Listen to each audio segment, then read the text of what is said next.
Ladies and gentlemen, welcome to the show where you don't throw rocks at these two men who have machine guns. This is Lost in the Midcard, episode 29. As always, we are hosted by SpiderDuck.net, and thanks to SpiderDuck.net, we are on iTunes. You can subscribe to us on iTunes and on YouTube.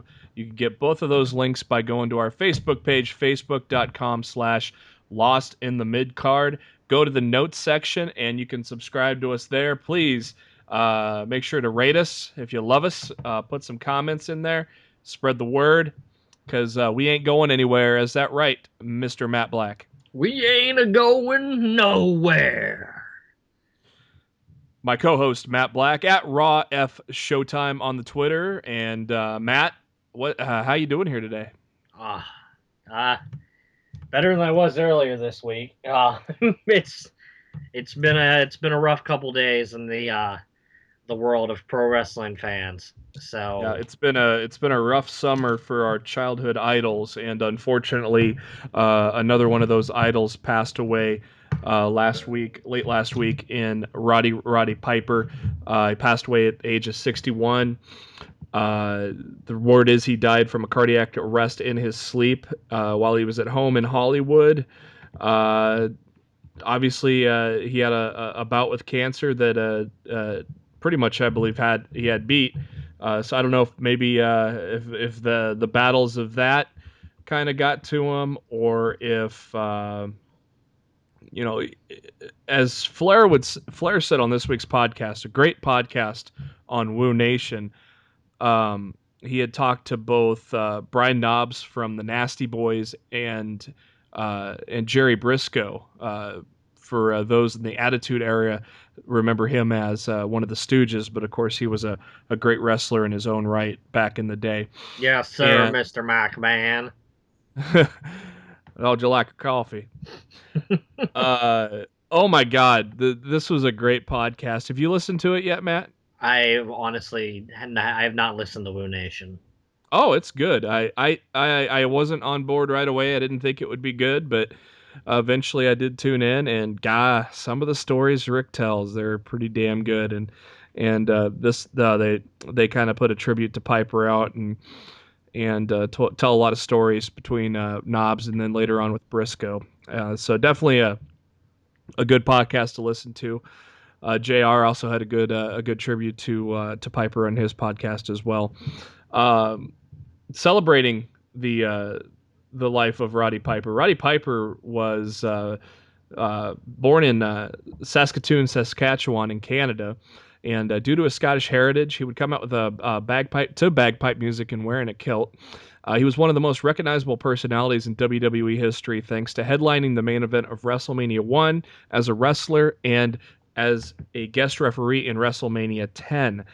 He also starred in movies such as They Lived, and was featured in a real high-profile feud with Captain Lou Albano, which was basically the start of rock and wrestling. He was a boxer and an amateur wrestler before he got into pro wrestling. He had won the Golden Gloves tournament, and at age 15, he made his debut against Larry Hennig, who is the father of Mr. Perfect and the grandfather of Curtis Axel. He would enter the ring playing bagpipes, and the announcer would call him Roddy the Piper. Fans heard it as Roddy Piper, and that name stuck ever since. From 73 to 75, he would just be a jobber for AWA and some of the Central State territories for the NWA. And then from 75 to 83 is when Piper would start to ascend to the top of cards. He'd be a top villain in NWA, also Georgia Championship Wrestling and Mid-Atlantic. He would feud with people such as Chavo Sr. And his father, Gory Guerrero, Ric Flair, Dirty Dick Slater, and Bullet Bob Armstrong. Piper became a fan favorite, turning face after he saved Gordon solely from an attack from Don Morocco and Ole Anderson. And later on in Mid-Atlantic, he would continue to feud with Sergeant Slaughter, Ric Flair, and Greg Valentine. The very first Starrcade in 1983, he had a dog collar match with Greg Valentine, and a lot of people regard that as Piper's best match ever. Then he would join the WWE in around 1984-85, but actually Vince had reached out to him in 1983, but Piper insisted that he finishes his contract with Jim Crockett. He debuted as a manager for David Schultz and Paul Orndorff, and later was given his own interview segment called Piper's Pit, considered one of the best interview segments in WWE history even today. The most iconic Piper's Pit being the one where he clocks Jimmy Snuka with a coconut, further cementing his heel status. Piper hit the big time when he feuded with Hulk Hogan and Mr. T, which led to the main event of the very first WrestleMania, where Piper tagged with Paul Orndorff and fought Hogan and Mr. T. And then later the next year, he fought Mr. T again in a boxing match at WrestleMania 2. Piper defeated Adrian Adonis in a hair versus hair match, which was billed as Piper's retirement match. Then he went on to be an actor full time. He'd come back a couple years later to feud with Rick Rude, and then he won his one and only singles title within the WWE by defeating the Mountie at the 1992 Royal Rumble for the Intercontinental Championship. He would then make some sporadic appearances until 1996 before he went to WCW. He fought Hogan at Starrcade in 96, but when they fought again for the title on the line, of course, Piper lost to Hogan. No surprise. In 97, he would align with Flair and the Four Horsemen to take on the NWO, and in 98, he'd feud with Hogan, Savage, and Bret Hart. He would return to 2003 to the WWE to interfere in the Hogan versus Vince McMahon match at WrestleMania 19, and then would become the manager for Sean O'Haire, which many consider was a gimmick well ahead of its time and should have had a better shot. He would then leave for TNA, and he'd be there sporadically for a couple years before he'd come back to the WWE for good in 2005, making occasional special appearances. One of the best appearances would be the Piper's Pit segment with Steve Austin at WrestleMania 21. Finally, wrapping up the career of Roddy Piper, his titles and accolades. He even though he was not a big time champion in the WWE, his history before that definitely precedes it. 3-time Mid-Atlantic Heavyweight Champion, a 2-time Mid-Atlantic Television Champion, a 3-time Mid-Atlantic United States Champion. He had got the PWI Match of the Year award in 1985 for WrestleMania 1. He was PWI's most hated wrestler in 84 and 85, and then in turn became the most popular wrestler in 1986. He was a one-time tag team champion in the WWE with Ric Flair, and then, as we mentioned earlier, he was an Intercontinental Champion once and inducted into the WWE Hall of Fame in 2005. Matt, we just recently lost Dusty Rhodes, and which was a favorite to many. Piper was just a character on himself. He was such a hated guy. His character was so hated, people thought for real would threaten him, which means you're doing a pretty good job as a heel. Matt, what were your thoughts on the life and career of Roddy Piper? I really don't want to get too deep into this because I don't really want to burn myself in a downer and and be low key for the rest of this podcast. So I'll just basically leave it at he was one of my favorites since I was a kid. I met him a few years ago and he couldn't have been nicer. And I've definitely taken his death harder than many other wrestlers over the past couple of years. For me, I would say this is probably the worst one since Eddie passed away for me. And I know it's subjective for everybody, but everybody connects to the people differently. It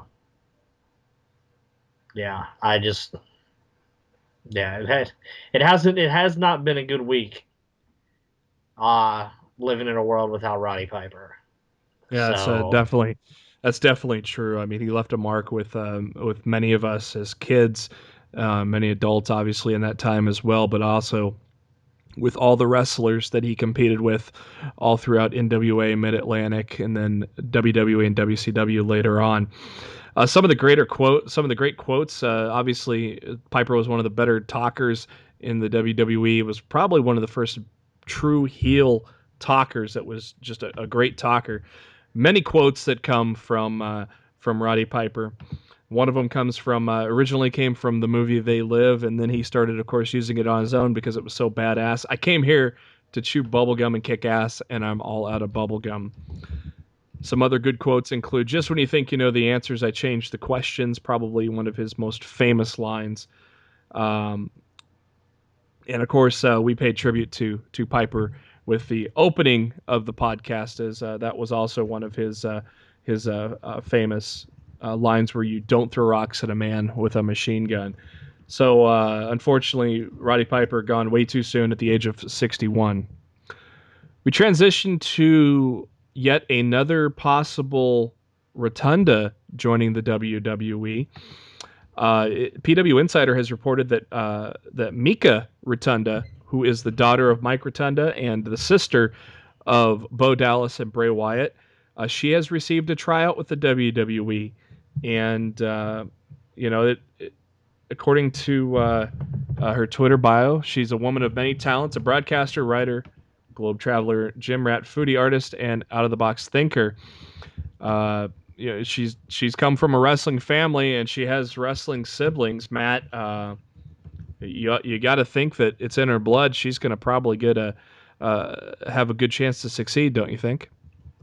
I wouldn't see why not. I mean, it's definitely a family that WWE's hired on several occasions. I've never seen her work, but if she's as good as her brother, she's definitely worth a shot to get signed to the Performance Center. See what she does from there. Gotta imagine a real life brother sister stable of the Wyatt family. How great that would be. And you gotta think that old Papa Mike, Mr. IRS, he's got to be very proud of his kids. Well, how couldn't he be? Yep. I mean, his whole family's has been successful WWE talent so far. So Now, if you they will really, only, you really can't foresee the other one being any worse. yeah, if we could only, get Bray pushed in the main event level and something meaningful for Bo, then we'll be talking. It has been announced that for the first time in 11 years, Brock Lesnar is going to be wrestling a WWE live event, or as we like to call it in the business, a house show. It has been announced at Saturday, October 3rd at Madison Square Gardner, hello. October 3rd at Madison Square Garden, New York City. Heyman and Brock Lesnar will be in attendance. The opponent has not yet been named for Brock Lesnar. And so it's pretty interesting that he's actually wrestling a house show, and I believe his contract did call for a little more for a few more dates than the first one, didn't it, Matt? Yeah, he definitely has more dates a year in this contract than he did in the last one. It hasn't been disclosed about how many more. But he's definitely he got more money for his new deal, and with the more money came more dates per year per appearance. And after the success from Beast from the East, you got to think that this is going to end up being live on the WWE Network. God, I hope so. Being from the Garden on a Saturday night, it just screams it screams easy subscription numbers for the network. Yep. After the Beast in the East was so successful, you're going to one of the biggest arenas in the United States, and you're bringing Brock Lesnar. There's really no reason not to air this thing on the network and get some more subscriptions in the lower months, because let's face it, October, November, December, WWE is not known for really putting on their best product that time of year, because it's in the lull waiting for a WrestleMania season to start in January. So you kind of need a hook to keep people subscribed through the holiday months, and I would think more specials along the lines of Beast from the East are going to help that tremendously in the coming months and years to build the subscription numbers for the network. Other matches that's advertised for the show are Crooked Nose John Cena against Seth Rollins, Randy Orton and Sheamus, Ziggler and Rusev, which are all current feuds. So the card, as they love to say, may subject to change. And also, speaking of Madison Square Garden, they put together a great tribute on the marquee to Roddy Piper as well. Obviously, Madison Square Garden and the WWE in the early days were hand in hand for success in pro wrestling, and so Roddy Piper was definitely a huge catalyst for Madison Square Garden. Also, I'm not sure if you've heard of this one yet or not, Matt, but there is a house show in Mexico that the Undertaker is going to be wrestling at. So again, another chance to put a great live event on the WWE Network. I believe he's involved in the entire Mexico tour. I think Is it's he? like 2 or 3 dates, and I think he's scheduled to appear at all of them. I really and truly believe right now we're seeing the farewell tour of the Undertaker. Yeah. I think we're going to see a lot more of him between now and WrestleMania 32, Yep. and I think Because that will be his final match in Dallas. word is he's going to wrestle at Survivor Series to coincide with his 25-year anniversary of joining the WWE. So it almost seems like that's a lock for him to wrestle at too, and it's great. It's great that we don't have to take a year off to say farewell to the Undertaker. We can do it with a few different feuds throughout a few different pay-per-views, and I absolutely love it. And again, I cannot wait for him to talk to Austin on the podcast. That's going to be that might be something they hold off until around WrestleMania just for the hype, don't you think? Ah, man, honestly that's one of the interviews I schedule in the October, November, December months. Stone True. Cold Podcast drives subscriptions. People are going to want to hear what the Dead Man's got to say because he hardly ever does interviews. It So would really honestly, I would set that interview up in November if he's going to wrestle the Survivor Series. I'm doing Undertaker on the podcast in November. Yeah, to coincide with his 25 years with the WWE. Yeah, that would make a lot of sense to put that in November and really get a pay-per-view that's been kind of sputtering a little bit, a little more meaning. We're going to talk about this week's episode of Tough Enough in just a little bit, but a little bit of news about Tough Enough. The WWE released a video this week of Billy Gunn yelling at ZZ for about a good 2.5 minutes. And according to F4W Online, the clip was released publicly because the WWE officials want ZZ gone from the show. Obviously, ZZ's got a lot of charisma, a likable guy, but his cardio, his conditioning is shit. He even admitted on Tough Enough this week that he didn't expect the cardio grind to be what it was, and so he wasn't prepared in that aspect. And so it's taken him 6 weeks to get his ass in gear in the gym, and then even then, people are kind of questioning that. Now, you've said a couple weeks ago, Matt, you think it's rigged. Do you think this is just further solidifying your stance on that? Well, here's the thing. These reports all came out from, these quote-unquote respectable websites that WWE wants ZZ off the show. Well, that may very well be true, but the worst thing that could have happened, if this information is factual, for the information to get out. Because there's nothing Vince McMahon likes to do more than stick it to a report and then go back and do what he originally planned to do later on. Mm-hmm. And if he saw the reports come out that WWE wanted ZZ gone, there would be your reason why ZZ wasn't in the bottom 3 last night. Mm-hmm. Just because Vince wanted to go, ha! You're wrong, blah, blah, blah. They really sure made it a point to get 3 women in the bottom 3 this week. Yeah, and I question why they did that. And my friend Charles sent me a tweet and is like, they're just evening out the numbers. Because right now it's 4. It will at that point it was 4 girls and 3 guys. Yeah, so they guaranteed to drop a girl out, so it'd be 3 girls and 3 guys.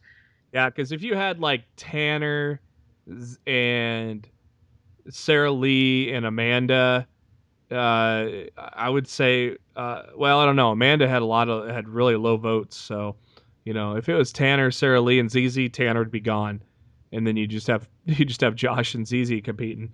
Why don't we just transition into Tough Enough from this past week? Mata obviously had the another shocking exit. thanks to Miz saving Amanda.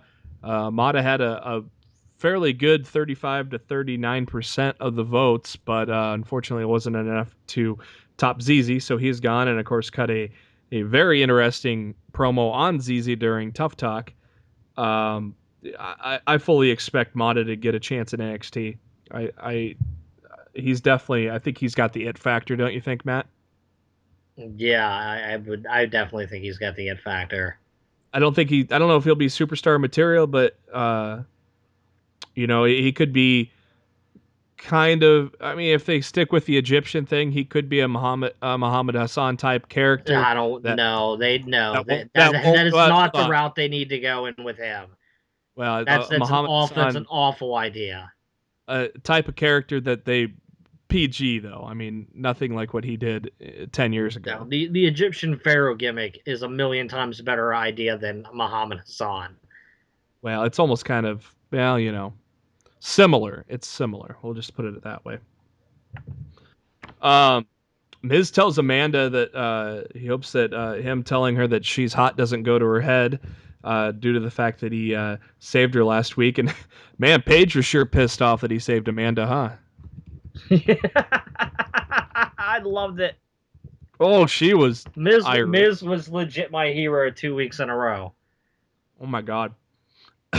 because last week he saved her, and this week he said he was putting her in the bottom three, so the other two didn't, and then he changed his mind and threw the ringer in there, and I was so happy the ringer went home. Yeah, they did some training this week, and ZZ looked like, yeah, this is it. I mean, ZZ looked like complete shit in the training part, but he was gassed on the cardio part, running the ropes. He was gassed about what was it, a minute and a half, 2 minutes in, and then when they went to do kind of a impromptu chain wrestling with your simple drop down tackle moves. He fucked that up a lot, and for him not to be in the bottom three is kind of ridiculous. I think, yeah, but I don't know if the WWE was trying to force it that way and then kind of did a swerve after all those reports came out. I don't know, but at the same time, what we saw, is still there. ZZ looked like shit in the ring. And here's a problem that they've backed themselves into a corner. And honestly, what I've been saying for weeks, they needed to do to guarantee he went home, and that Mm-hmm. was to put him in the bottom three. Use two of the three judges' saves to save the other two people with him.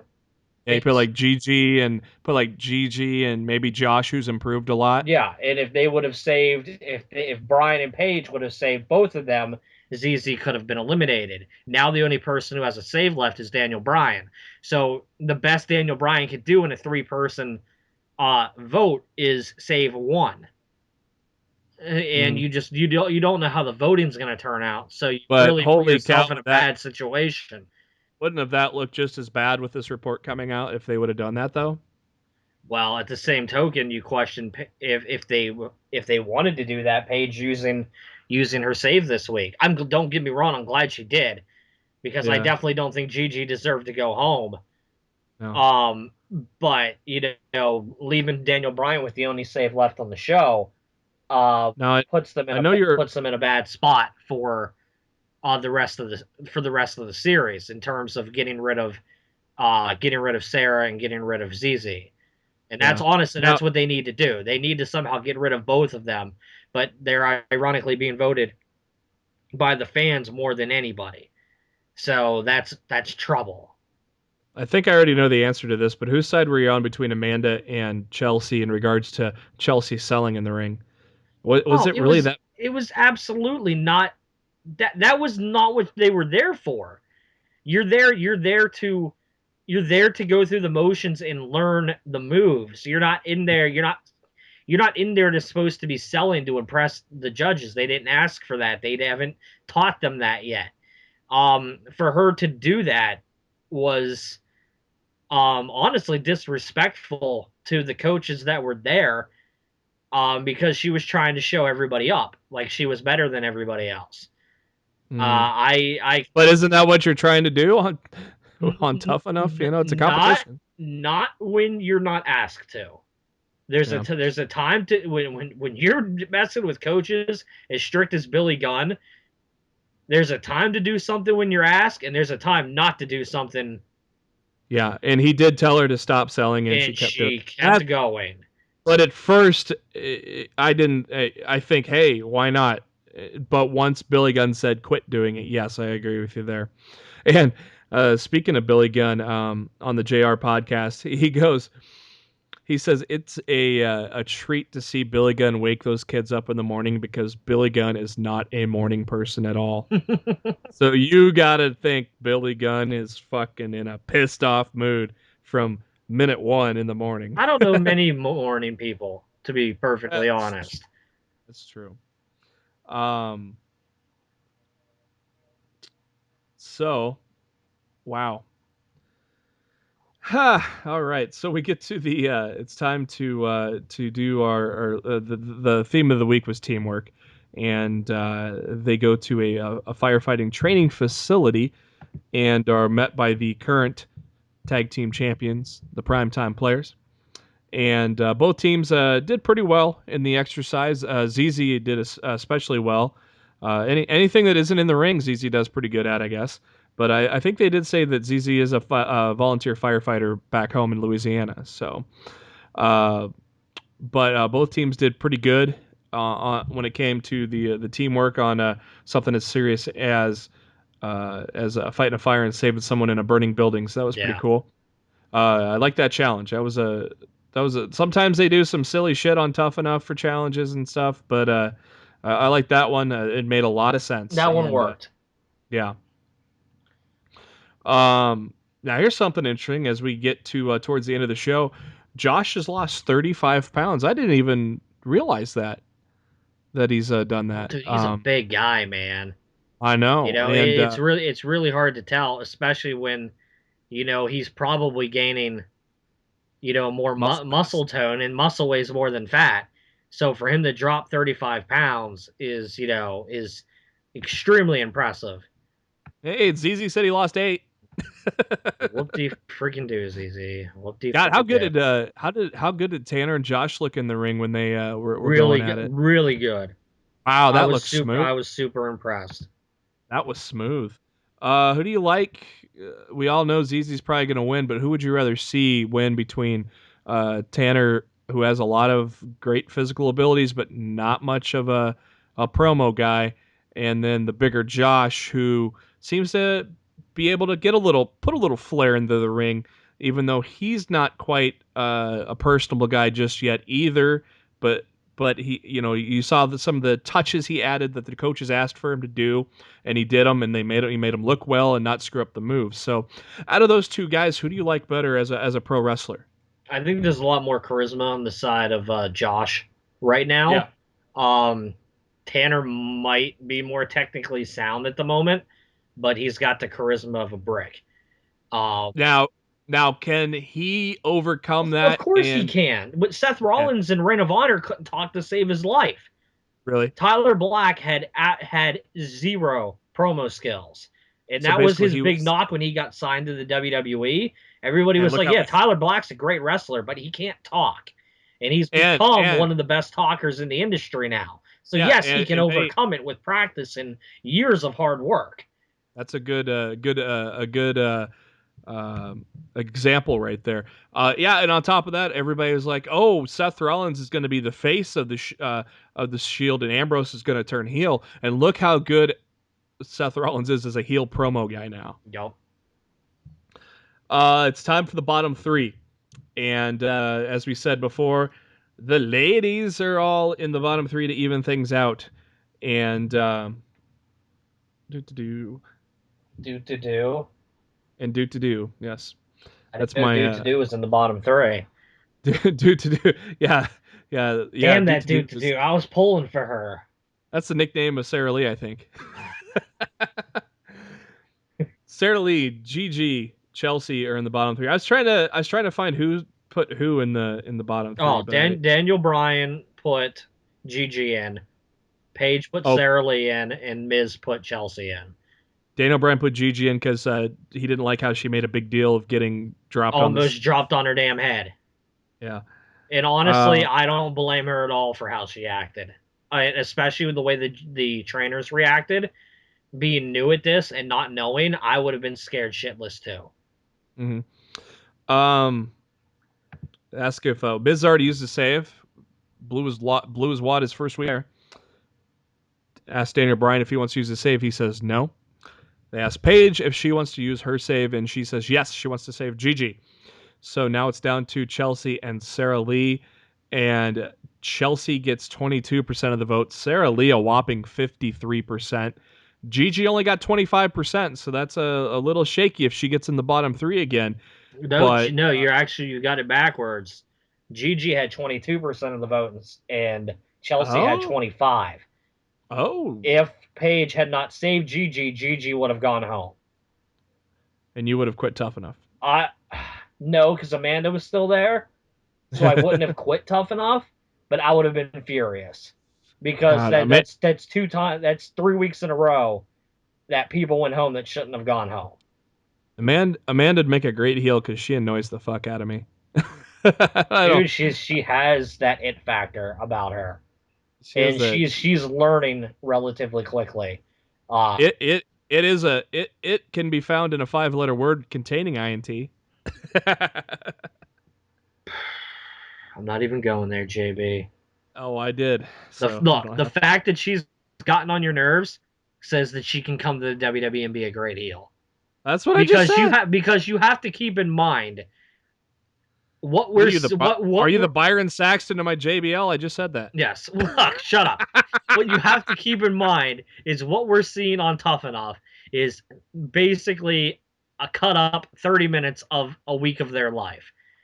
So the USA Network and WWE are twisting things and making it to perception of how they want you to view these characters, which is why they were so rough on Gigi this not Gigi. They were so rough on ZZ this week. Because they're attempting to manipulate the fans to turn against him. And maybe they feel it was going to take more than 1 week of them doing this to drive the point home that he didn't belong there. Mm-hmm. So, I mean, we will see. But I truly believe I truly believe Amanda has the it factor, and she has great cocky heel tendencies about her. Really young, TNA era Trish Stratus when she managed Test and Albert. Um, I don't know. I see a lot of potential in her, so we'll see where it goes. I think she gets signed either way. Yeah, I think would I totally think it I think at this point in the competition, even if he doesn't win, I think they bring her to the performance center to see what they can do with her. I wouldn't be surprised if all 6 remaining get signed to the performance Well, center. no, because Sarah Lee and ZZ don't deserve to be. Well, they're gonna probably win though. Sadly, you're probably right. But the other four that are left, yeah, That's I why. could see all four if you don't count ZZ and Sarah, I could see the other four remaining people all getting developmental deals, and I could also see Mata and Patrick returning with deals as well. Yeah, So I was just saying that fully expecting Sarah Lee and ZZ to win. that's So what I'm really worried about that. I am so worried that the absolute worst choices for the company are going to win. And you know what's bad about that? Vince is going to be able to sit there in front of his creative team after ZZ and Sarah win and say, "Look, this proves that the fans don't know what they're doing. And this proves why we shouldn't listen to the fans and why we should continue to do as I say, because I know what they want better than they do." yeah, I mean, the fans are legitimately setting themselves up to be, the scapegoat for Vince. but it's It's so not it's not a smart move. no, and it's so stupid because the fans only see 40 minutes a week, And they and like CZ because he makes them laugh. they have a 5-minute window to vote. It's this whole setup is fucking stupid. Yeah, I don't like the lack of time you have to vote. But I mean, ZZ probably would I have. don't blame USA Network for not giving them two nights a week to run this show, Yeah, like an but American Idol or Dancing with the Stars or something like that. You know, yeah, you do the bottom yeah, three, you have 24 hours or whatever to vote, and then you come back the next day. I completely yeah. understand USA not giving them 2 nights to do this, but a larger Uh, voting window would oh, that'd probably help be. a great deal, I in don't terms of know. this show overall. It depends. The larger voting window could. It depends on who kind of has an outside campaign. Well, Uh, I would think all of them would attempt to have an outside campaign. That's what you have to do. yeah, but idle voting sometimes can be a little fishy too. But like you said, the this is rigged anyways. So what does it matter? It is the beginning of August. This is the first Lost in the Midcard podcast in August, and so we're starting to see some WWE 2K16 news come out. Press release came out, and on the press release, the largest roster ever, as we've known previously, more than 120 unique playable characters. They go on to list a bunch of current superstars along with Austin. But the biggest roster in history, it's going to be great. It's some alumni, some Hall of Famers, NXT, and along with our current superstars and divas. Fans who pre-order WWE 2K16 can receive 2 playable versions of Arnold Schwarzenegger as the Terminator. Now, I really love the remake of the opening scene of Terminator 2, but I don't. Who would be excited to have the Terminator in a WWE game, Matt?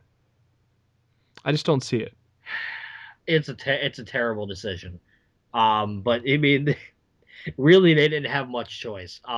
From what I hear from my inside sources, WWE pretty much shot down left and right every single idea they had for a good pre-order bonus this year, and this was really the only thing that um, WWE and 2K were able to agree upon, and they were really left with no choice because they didn't want to do some like lame pre-order bonus like an alternate attire skin or something like that, and they felt a character was really the only way to push something.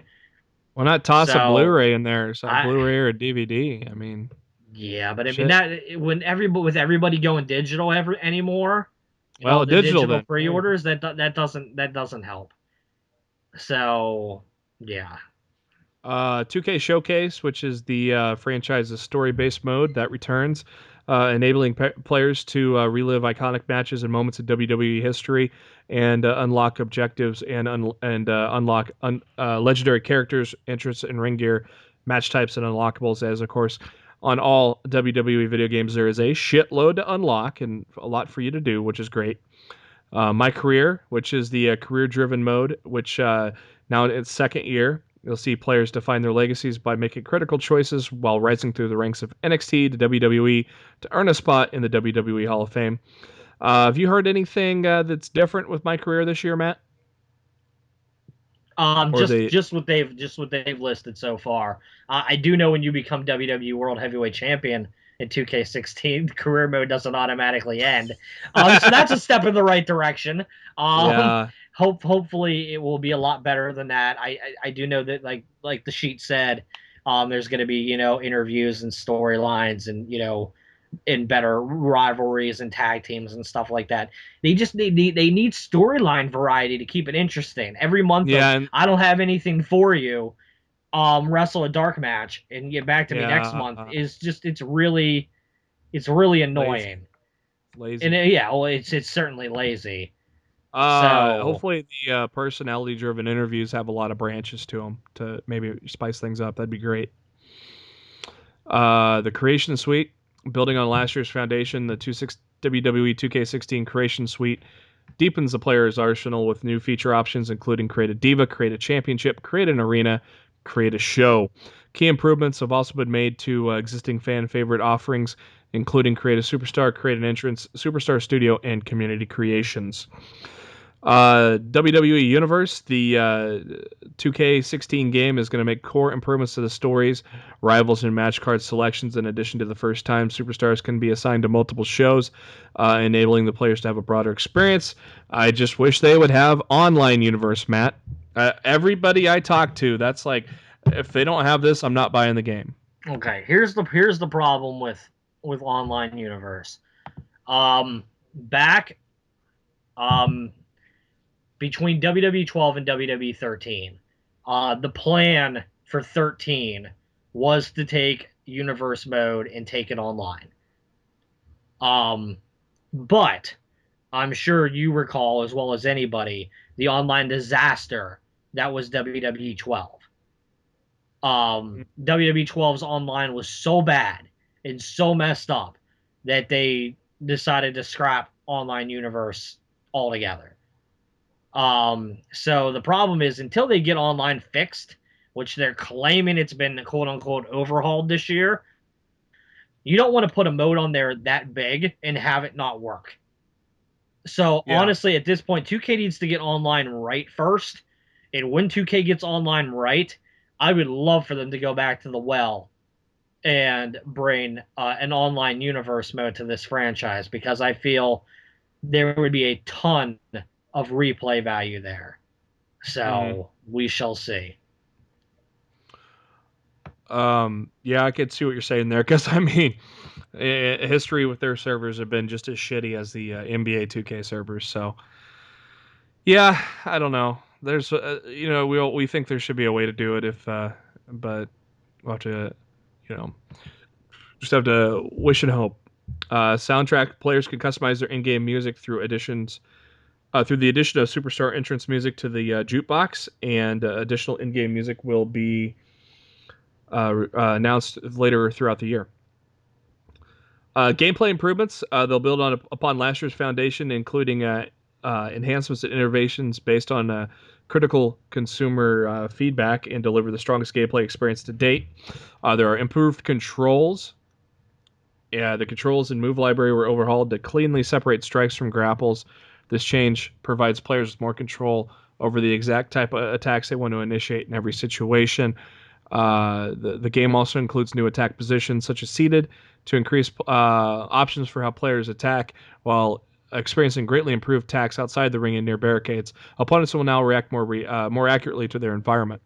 Uh, that's definitely, I would say, a welcome change. What was kind of the struggle, in your opinion, with controls in the past? You mean like last year specifically, or last several years overall? Just overall, I mean, compared to what they're going to improve on, what in the improvements makes it a better experience? Well, 2K is definitely going in the direction of making a simulation game, Hmm. and I mean that's important. So that's really it's seemingly most of the gameplay improvements this year are focused around making the WWE game a more simulation based game than an arcade game. And I feel everything that they've already announced so far is very positive in that direction. Um, you know, you can speculate on it for now how it's going to play when you actually get your hands on it, and I think that's a fair assessment. But on paper, it sounds good. So we shall see where it goes. There's a new reversal system. The reversal system has been reworked to improve the overall flow of the match and create a new level of strategy during the matches. Um, each superstar has a limited number of reversals he or she can perform that recharge over time, meaning the players may not want to try to reverse every attack.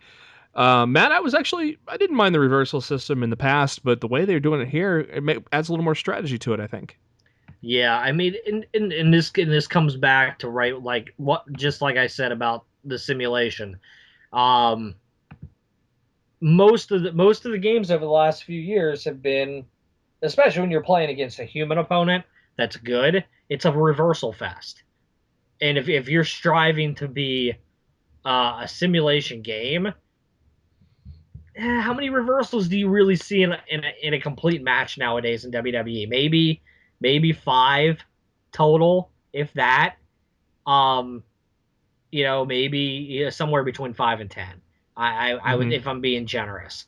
But in a typical WWE wrestling game, you probably see 40 to 50 reversals per match, if not Yeah, more. especially if you're good at the timing. Yeah. Exactly. So yeah, to drop this down, to a replenishing reversal meter and to actually be able to strategize when you're going to use them, I think sounds awesome.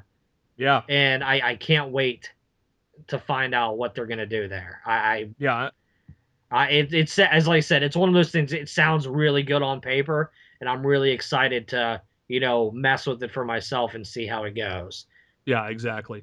In addition to the reversal system, there's a new pin system. The new pin system starts with an entirely new pin minigame and offers a variety of new pin variations and reactions, um, including reactions to near pin falls. You can also do dirty pins, rope breaks. There's a chance that the referee may see the dirty pins or they may not, which I really like. Yeah, And um, did you like or dislike the? I did you like or dislike the pin system last year where you had to land it in the hated it. area? I thought it was the. Did you? I mean, I the meter's been there for years, and the meter has never worse than it was in 2K15. It was absolutely borderline broken. It was so bad. Yeah. So while I'm happy to see that they changed it, I'm not really sure I'm sold on the method that they're using to change it to. But I need I don't like the word I don't like the word mini game. yeah, I need to see more of it before I can truly judge it. I mean, we saw the little clip in the gameplay that IGN released yesterday.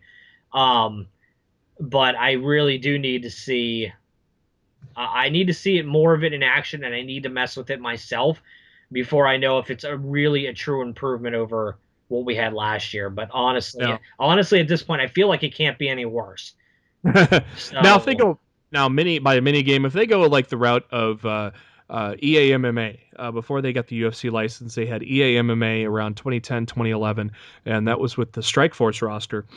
And for kind of some submissions and stuff and such, you had to move your left and right stick and uh, and put them in a position where the opponent couldn't guess the position. You know what I mean?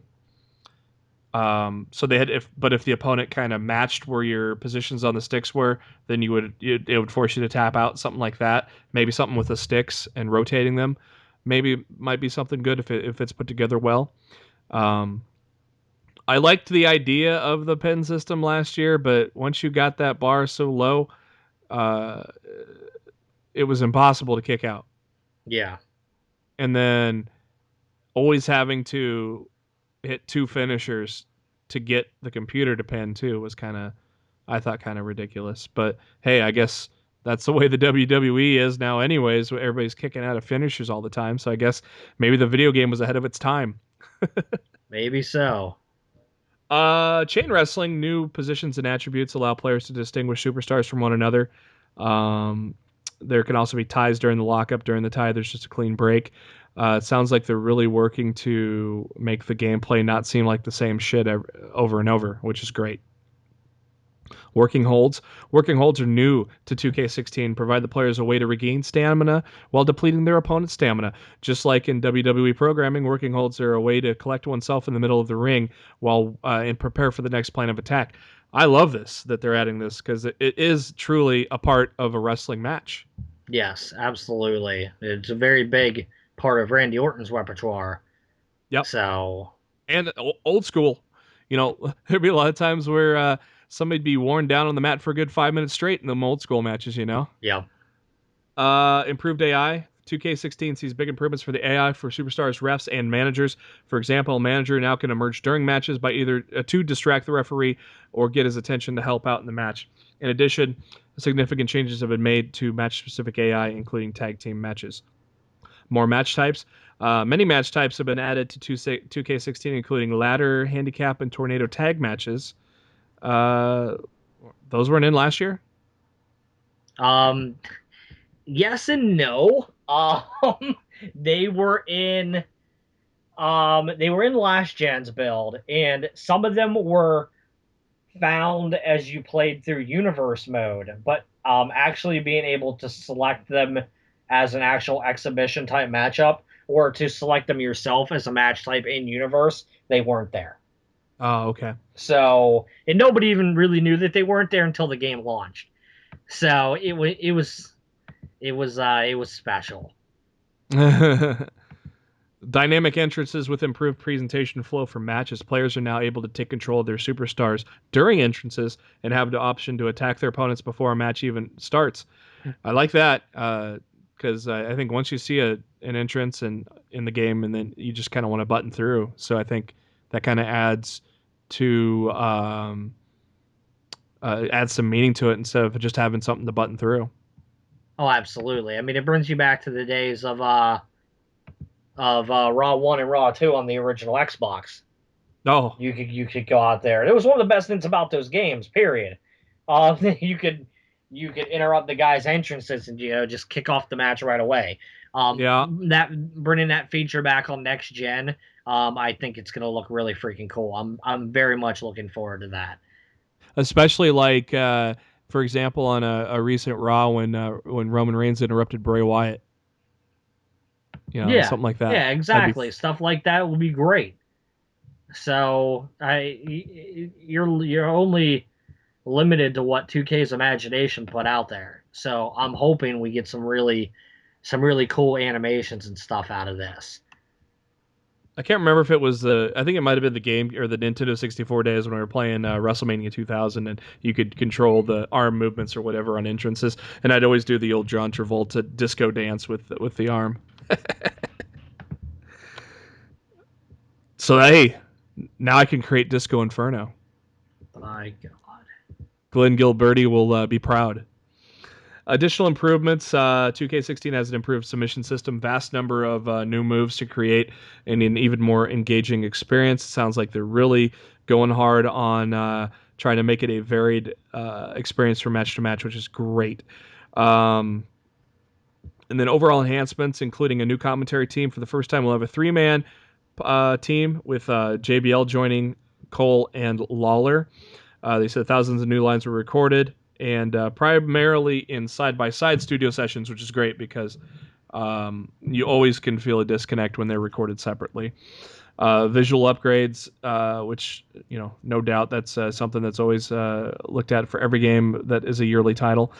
And broadcast presentation, gone are the loading screens between entrances and start of matches. Hallelujah. Instead, the camera pans the arena over to the commentary team for thoughts, and then there you go. So there's the press release for 2K16. And Matt, what do you have to say about what we learned today? The gameplay improvements sound very promising. Looks like they've put a lot of effort into the new modes, bringing back a lot of the creation stuff people wanted to see return. All things so far considered, things are looking good for 2K16 this October. Hopefully, they're not hiding things from us like they were last year. Yeah, there's no doubt about that. Let's transition to Ring of Honor from television, which was last night on Destination America, or this past Saturday on the Sinclair stations. And Matt, you were in attendance for this. Young Bucks and War Machine. How is this your first time seeing the Young Bucks live? No. Uh, well, first off, no. I've seen the Young Bucks prior to the Baltimore tapings, but actually, the episode of Ring of Honor that aired on Sinclair this weekend was still the final show that they taped in New York Oh wow. before coming to Baltimore. So the Baltimore shows start this upcoming weekend. Oh okay. So That's weird. I was not in attendance for the matches that you saw on ROH TV this weekend. Wow, that was interesting. Well, Young Bucks defeated the War Machine, and your standard great match, and King Carino going nuts over super kicks. Cedric Alexander beats the Romantic Touch. What? Yeah, first we got Cheeseburger, now the Romantic Touch. What can you tell me about the Romantic Touch, Matt? That him and Cheeseburger can both see the future endeavor list, and I really wouldn't care. They could form a tag team, the Romantic Cheeseburgers. Yeah, Well, Cedric Alexander whoops his ass pretty easily. Uh, Kyle O'Reilly, Adam Cole. Holy shit, was that good? it was a great match. Christopher Daniels was at ringside on commentary, and he decided to get his nose in the business, so to speak. And then Kazarian came out, and they interrupted a great match between O'Reilly and Cole. And Matt, it formed a tag team of the past, didn't it? Future Shock. Uh, how long were Cole and O'Reilly together as Future Shock? Since I'm a That's ROH a noob. really good question. I don't have an accurate timeline on that, so I'm not Now going to say it'd be wrong. we got an impromptu match that formed out of this with Cole and O'Reilly reforming Future Shock, and the crowd chanted for Future Shock once the addiction had interfered. So they wanted it, they got it, and they defeated the addiction. Yep. Wow. What's this mean for your good pal Bobby Fish? Who cares? uh, does this lead to a title match down the road? It very well might. I thought maybe I'm not getting into spoilers, sucker. That's Dude, I right. watched a month. That's I right. watched a month of Ring of Honor TV like a week and a half ago in Well, you could play Baltimore. dumb. Uh, You could play dumb. I said I didn't know. Just I throw mean, it. Throw. how can that be any dumber? Just throw it off every once in a while. Tell the truth every once in a while. Lie and act I'm dumb. not gonna lie. I don't lie to the people. But hey, I thought Cole would get a main event push as he's slowly breaking away from the Kingdom, but maybe they're going to reform him and O'Reilly. I doubt they'll beat the Addiction, but who knows? No, I think they're going through challengers now, which I think eventually I think by year's end, the feud's going to be Cole and Lethal for the title. Yeah, But I think they're getting through some of the other challengers first, and they're gonna build to Cole and Lethal, because I think Cole's probably gonna be the one to take the title from Jay. So we'll see. Um, so you don't think Jay would have like a year-long run with the title here, his first run? A year? I don't think so. No. Did Briscoe had about a year, didn't he?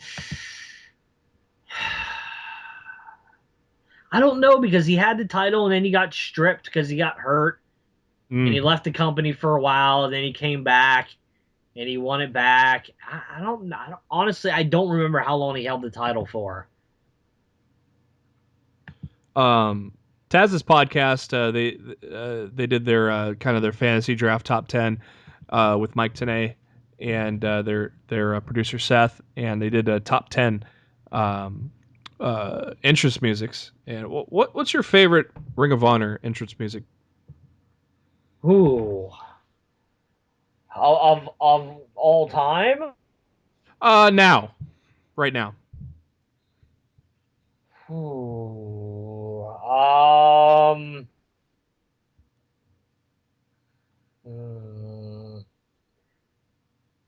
That's rough. I got a few off the top of my head. I'm trying to think of one that like really stands out currently, that's like currently on their roster. Now, Punk used Cult of Personality at Ring of Honor, right? Yeah, back in the day. Back in the day, yeah. Back before ROH there was a point in ROH's timeline where they stopped using licensed soundtracks, because they didn't want to deal with having to pay the right fees to the artists, because that stuff gets really expensive. Yeah. I'm trying to, for the life of me, I'm trying to run down the main roster right now, and I'm just like completely blanking on. Well, I'll give you a couple I like. Yeah, sure, yeah. Fire yours on me, and I'll give opinion based on that. I like Matt Seidel's. It's kind of a classic rock throwback kind of vibe to it. Yeah, okay. I'll go with that. I kind of dig that one. I like Red Dragon's theme. That kind of the punkish song. Yeah, that they come out to. I hate to admit that I actually do kind of like their entrance theme. And House of Truth. That it means business. It means they're gonna whoop some ass. And I like the Kingdom's theme more than I like yeah, the House I of like that Truth. with the bass guitar and the drum. Yeah, The open, yeah, I like that one too. and I know you might think it's lame, but I like the Moose track. Oh You know, yeah, with that everybody, gets the doing crowd hype. Moose, The crowd gets Moose. hype on that, Yeah, man. I like the Moose. It's very simple, but it very much gets the crowd interaction in there, and Mm, I dig it. I dig it live. yeah, So I hope Ring of Honor comes to a theater near me sometime soon. I I they they, doubt it, but they certainly should, oh, I especially would. if you have a Sinclair. If you have a Sinclair station down there, there's no reason for Yep, them we not do. to come to you guys. Yep, the CW is our Sinclair Yeah, station. So so I mean, it's definitely a chance. let's shift gears to NXT from last night. The show kicks off with probably the match of the night: Charlotte and Bayley. Loved this match. Bayley hit a Bayley to belly, but Charlotte kicks out at 2. Charlotte put in the figure 4, but could not get it into a figure 8 before Bayley reversed it and got out of it. And then Bayley throws a beautiful German suplex. I think Brock Lesnar was proud at that.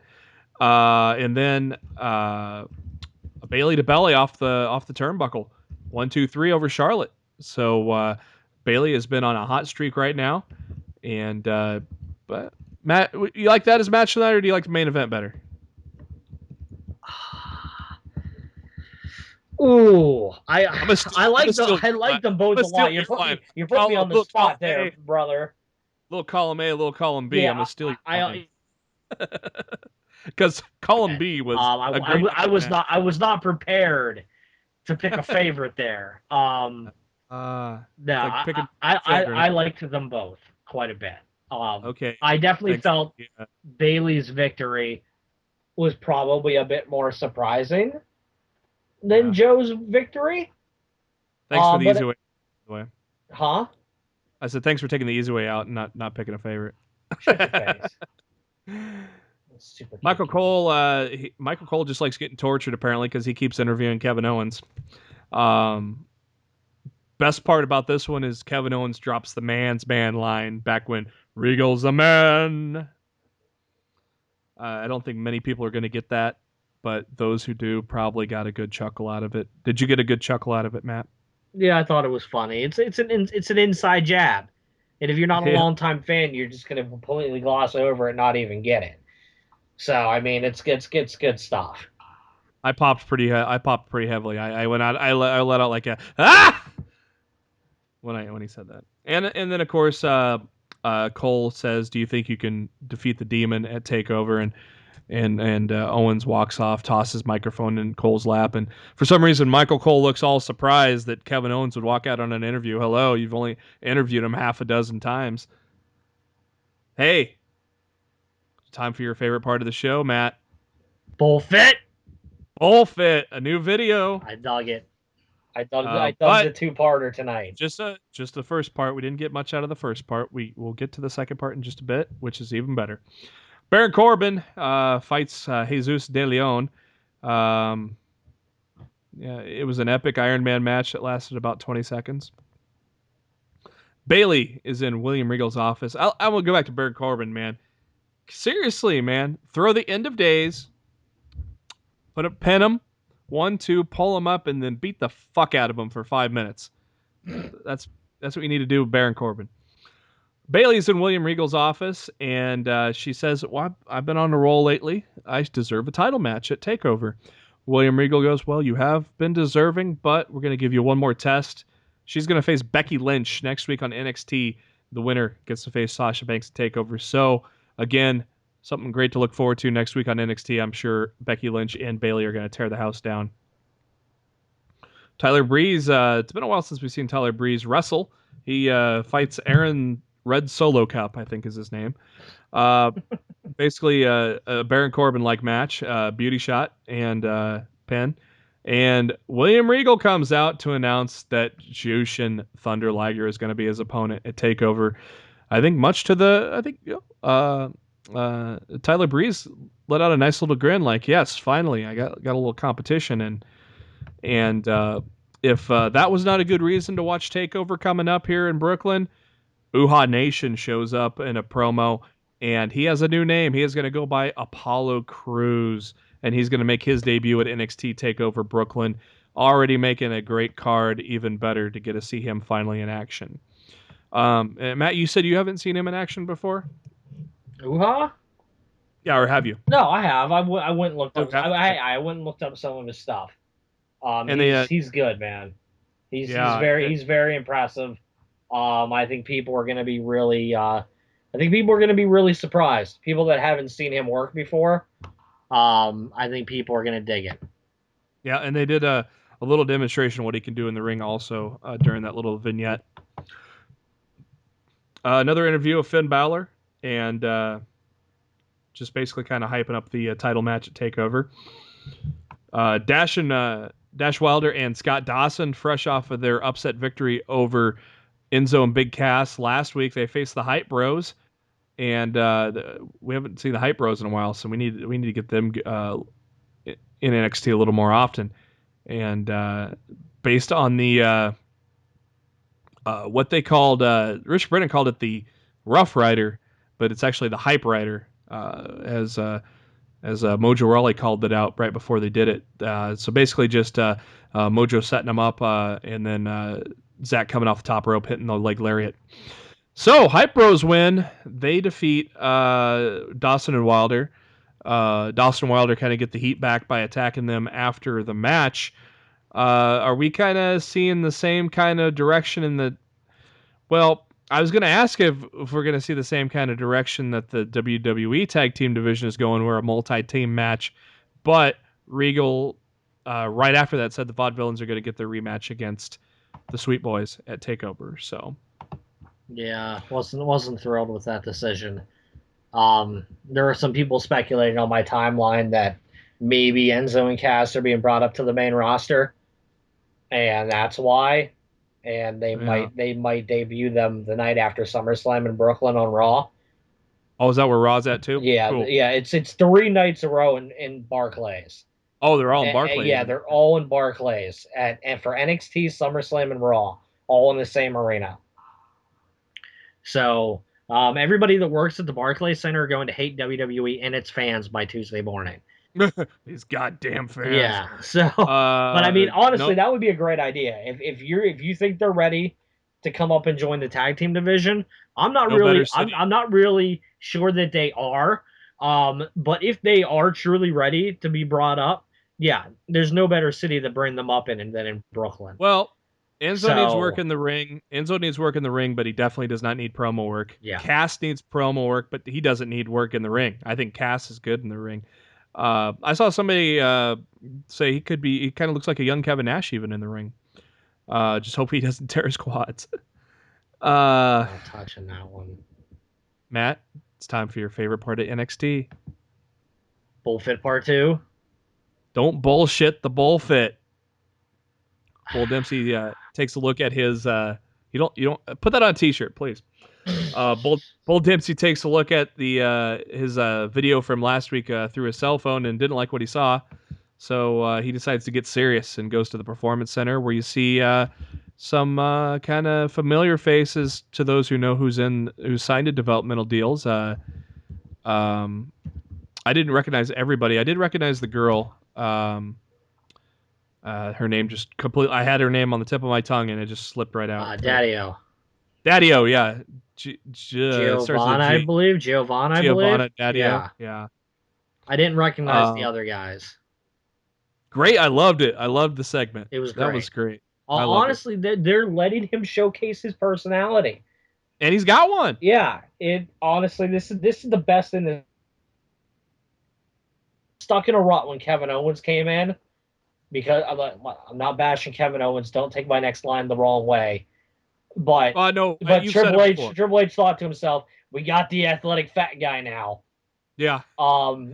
Which is what they were because that's what they were using Bull Dempsey as. He was the fat athletic badass. And then Owens came in and pretty much yanked that gimmick right out from under him, and they didn't have anything for him. So like, what the hell are we gonna do with this guy? And they came up with something really good. That's really showcasing his personality and allowing him to connect with the fans through vignettes. So by the time he returns to the ring, I think he's going to be hella over. You know, Oh, when he returns back to Full Sail with the bullfit gimmick, I well, think they'll people love are going to him. go nuts. Yeah, they'll love him. So yeah, I think Triple H is really smart. With what he does in NXT, when somebody stalls and they start to lose steam, he pulls them off TV and Hmm. he goes, "All right, what are we gonna do with this guy slash girl?" And they think about it and they rework them and they reintroduce them to the audience through vignettes, and then they bring Hmm. them back to the ring, and everything just gets better. It's I mean, made they did it Mojo with they did it Rawley with tolerable. yeah, they did it with Remember? Becky Lynch too. Remember Yeah. when Becky Lynch came out and she was doing Doing a jig. the Irish Oh my jig god. crap when she first Oh showed up? my. I mean, Oh my god. Becky Lynch Yeah. now and Becky Lynch on her debut are night and day people, and She's kind of. and that was thanks to Triple H pulling her off and rebooting her gimmick. She's got a little bit of Lita and a little bit of Edge in her. You Yeah, know. I mean It's on kind of a funny. It's kind of a funny comparison considering those two. Had yeah, I a sex on live TV. I But really wish Vince took some cues from Triple H about how Triple H works with his roster of people, well, because he hello. could really use a lot of help on the main roster using the techniques that Triple H uses down in NXT. You know what I think the number one catalyst is between those two things? The number of writers. You know what? NXT You has know what? like You're probably right. NXT has like two. No, they have more than that. Uh, They actually have a pretty decent sized team down there. If you it used to remember be if you remember the 60 special, if they they all well those writers, pure writers, okay. Well, I'm still there's a lot there's a where decent the amount of create. WWE has like a dozen. Well, here's the thing. Honestly, at the end of the day, here's the main difference. Triple Right. H. Here's the main difference on the WWE roster. All final say of the creative team goes through Vince. Yeah. Down in NXT, all final say of the creative process goes through Triple H. So by the So time right there is really all you need to know about the difference in creative between the two brands. we hit 40, we should really be happy on Lost in the Midcard, right? I would think. I Wait a would think second. so. Shit, I'm gonna be 40 in 4 years. Wait. Oh god. You're getting old, JB. Yeah, I turn a year older in about 3 weeks. I turn Uh, a year older in about 4 days. oh my God, I know. a Leo and a Virgo. Imagine that. Main event. Has this match ever happened? Oh I yeah, am dude. trying. They've done this in TNA before. Oh, Rhino was in TNA. Yeah. Okay. I was trying to rack my brain on that earlier. I didn't realize Rhino was in TNA. That must have been a period that I didn't watch. But great main event. This is a main event that makes you want to tune into NXT when you saw that on the marquee. Great physical Honestly, battle. I'm always so impressed with how much content and how much storylines NXT manages to get over with an hour of television every week. Hmm. Because sometimes I feel they pack more into an hour with their matches and their storylines and their vignettes than WWE TV does in 5 hours between Raw and SmackDown. Well, remember the fact that that I brought out maybe a couple months ago on the show was there's like three different women's feuds on NXT that were going on at once where they couldn't get one barely going on the main roster. Yep. So It's awesome, and now dude. I'm digging it. now we're getting two 10-minute matches every week on Raw with the Divas. So God, Triple H, please take over soon and get Kevin Dunn the fuck out of there. Joe really showcased some great moves in this match, and of course seeing him do the Muscle Buster on Rhino is pretty damn entertaining. So Joe needs a feud, and Matt says, "Hold on, playa. We'll get a feud here eventually before Takeover. Holla, holla, holla. Hold on, playa. All right, let's talk about something we were putting off for about a month, Matt. Dude, this became a running gag with me and you off the show. Every week you're like, all right, we're going to talk about this. And some Yeah, major news story happens. And it was just like, yeah, we're not talking about this. I said, So, fuck it. We're doing it this week. God damn it. look, this almost didn't happen with the Piper thing. Yeah, but I You said we're know, fucking. you just dug your heels into the ground and you were just like, damn it, we're doing it. I'm tired of copying the link into the itinerary for the episode every week. End of June, the WWE.com put out the top 25 superstars of the new millennium from 2000. I don't know if they go 2001 to 2010 or 2000 to 2009. I don't know how they do it, and I'm not going to rack my brain trying to figure it out. So we lead off at number 25 with Stone Cold Steve Austin, and you're kind of saying what? Well, that was an unintended pun that was actually pretty brilliant right there, Matt. Awful pun, sir. What? That was an awful pun. Awful, why is that? awful. Oh, come on. Admit my brilliance. Come on. I would admit your brilliance when you said something brilliant. The reason why Austin's only at 25 is because his most of his work was done in the late 90s. But 2000 and 2001, definitely we got some interesting stuff with Austin with joining Vince McMahon, something he regrets to this day that he should not have ever done. But that did lead to some great skits with Kurt Angle, though. Fucking Kurt. And the invention of what, which douchebags still use today. What? Exactly. Number 24, Lita. Would you call her a top 5 diva of all time? That's debatable. Okay. I don't know, honestly. I don't know if I would. She definitely did a lot of things the women had not done previously, and they definitely set a milestone in 2004 where Lita and Trish main evented Raw. And then, of course, on the tail end of her run with the WWE, she was with Edge. And, of course, we can't ever forget about the live sex scene. Number 23, The Miz. Are you kind of surprised The Miz is on here?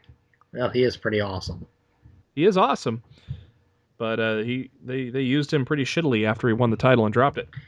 Yeah, he's really demonstrating on Tough Enough and previously Tough Talk just how much he has to give to this company.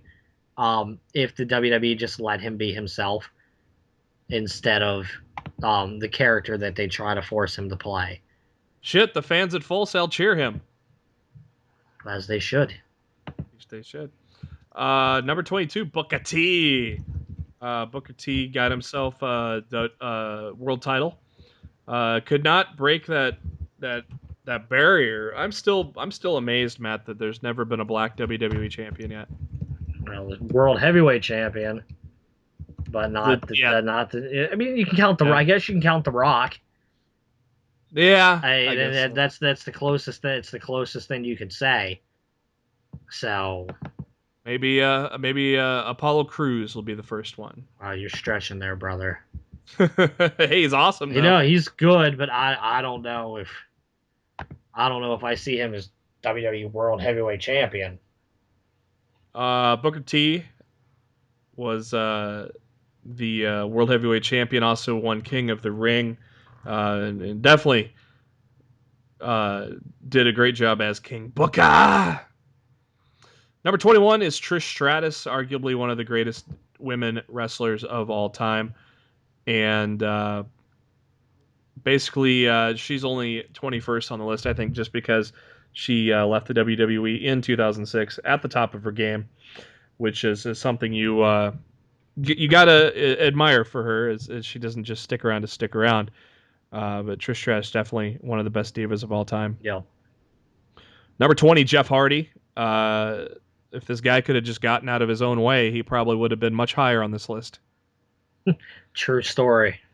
Jeff Hardy's one of my favorites. I would say he was my favorite wrestler for a long time until he kind of fell off the map, and then I transitioned to Jericho.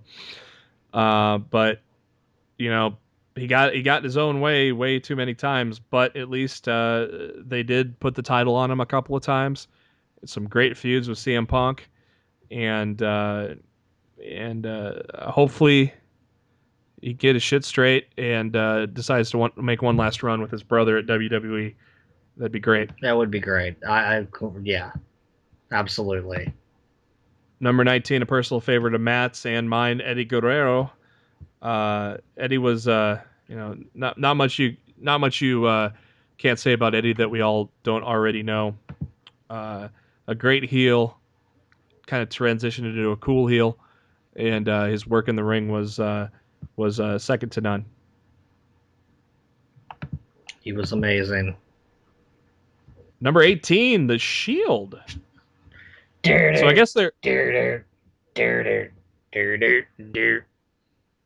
Yeah, so, I got myself confused. I was thinking of the decade, but no, they're just counting 2000 on. So The Shield, number 18. God, where would you put them as for a faction? Would you put them high or not because it was only about 2-year run? Oh, but their 2-year run was the basis for one of the most dominant factions in the history of this industry. I would say this was the best stable since DX, I would and say obviously, it's been the best stable since Evolution. Evolution was good. I would ease I can't think of I any may stable put. that was better than Evolution before the Shield. I would say the Shield's maybe better than Evolution, Well, just for the. there's definitely an argument to be made there, but I'm just saying, Yeah. in terms of a great stable that worked, the Hmm. Shield was the best thing to come along in the WWE since Evolution. And there's Yep. definitely an argument to be made that you could say that the Shield was better. Yeah. But they were both excellent stables in the history of the WWE. Yep. And there's going to be a day when they reform and the roof will come off the dump when it does. I mean, look at Off that. the dump. That's the old JR term. Uh, not. Don't take it literally, Matt. The hell I mean, look at the. you're drunk, JB. I wish. I'm stone cold sober right now. What the What? hell? I mean, look at what the crowd did when in the Fatal 4-Way match when Ambrose and Reigns and Rollins teamed up to gang up on Orton. They just lost their shit. So there will be a day that comes that the Shield is back. Number 17, Rob Van Dam. What a Probably. card! Hey, what are Whatever, you talking dude. about? It's just me. We'll Rob have to Van joke. Dam. Would you say? Trying to think here. Would you say Rob Van Dam was one of the greatest guys to cross over into the WWE from either ECW or WCW? Absolutely. He could have been even greater if he wouldn't have gotten Oh yeah. stopped in his car going into Philadelphia with pot in the car. I I mean, mean, honestly, I mean, the sky was the limit for him at that point, being ECW and WWE champion at the same time. Who knows how things would have turned up if that would have never happened? yep, He could be even more important to the history of the company than he is right now. He's undefeated at WrestleMania. he is He's 4-0, I think. Yeah, he's never I think he's the only guy left. No, Michael Cole. Oh God. Michael Cole's 1-0, baby. Okay, out of anybody who's wrestled 2 matches or more at WrestleMania, I think RVD's the only guy with an undefeated record left.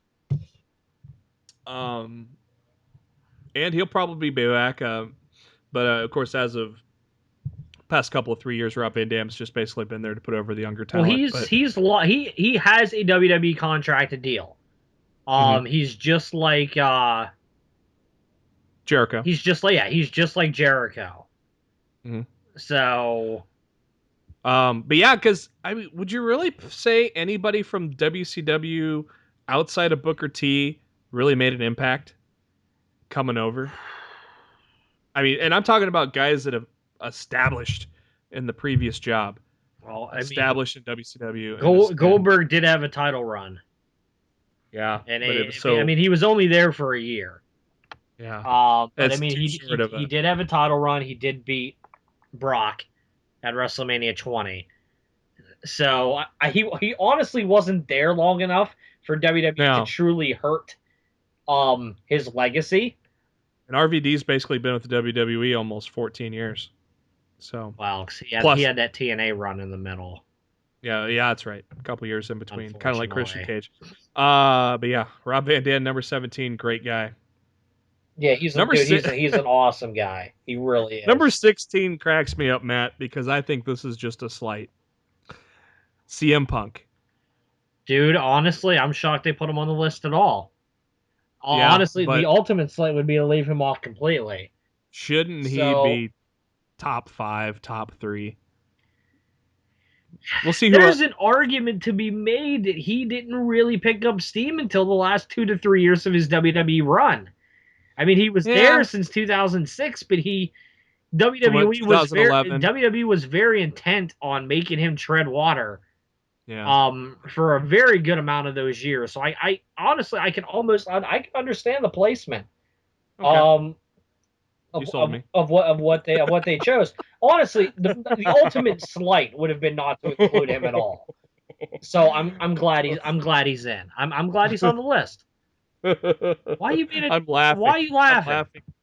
I'm laughing. I actually have not clicked through this list. I've been saving it. Yeah, I haven't looked at it either. We're going through this blind. I that was my assumption when we did this, is that Yep. we weren't going to look at the list until we Nope. read it live. And I haven't. Number 15, The Big Show. Okay, now that's a fucking slight, because there's no way the Big Show should be rated higher than CM Punk. Flip those two around, and let's just move on. I'm not even talking about this. I'm not talking. Okay, Move on, JP. Move on. If Kane's in the top 14, I'm gonna break someone's fucking jaw. I swear to God. If Kane... Number 14 is Kane. Oh my Jesus! It's taking everything I can do right now not to take my headset off and throw it across the room. I just sent Matt the link to Skype to just let him know I'm not lying. Dude, I know. Oh, Jesus. This is the ultimate slight to CM Punk, because there's no way he should have been placed behind Kane and the Big Show. There's no way he should have been 16, regardless of who's okay, even right now we're totally swapping this. CM Punk is 14, Kane is 15, Big Show 16. Moving on. But I mean, there's no doubt Kane and Big Show made a big impact in their heydays with the company, especially Kane. But we all know your thoughts on both of them. So number 13 should have been higher, I think. He left in 2006. His name is Kurt Angle. Honestly, another person I'm surprised they have in there. He was only there for a few years going into the 2000s. No, he left in 06. So he was there. But he left in 05. It says WWE.com says 06. Okay, fair enough. But, so he was there for almost half. I mean, for a guy 15 years. For a guy that had no professional wrestling background, this guy caught on quick on all facets, and that's how reason why he earned a lot of titles along the way and becoming world champion really quick. I'd love to see one more run with him in the WWE, even just as an authoritative figure. But there's no doubt he'll be a WWE Hall of Famer sometime down the road. There's no doubt about that. And of course, who can forget the great match with Brock Lesnar? Of course, Brock doesn't remember the end of that match. That was a tough mofo, though, being able to get up and finish it. Yep. Number 12, Chris Jericho. I'm kind of surprised he's not higher, because first ever undisputed champion. He is the all-time Intercontinental Champion holder. I believe he has 9 or 10 reigns. Yeah, it's something ridiculous. I would think he should be a little higher. He's still going today too, you know. And when he made his debut with The Rock in '99, I mean, hello, and you go into the new millennium, and he was the man of the new millennium. Hello, that was his fucking gimmick. Y2J problem. Yeah, that was his gimmick. And I honestly, I will agree with you. I'm surprised he's not higher.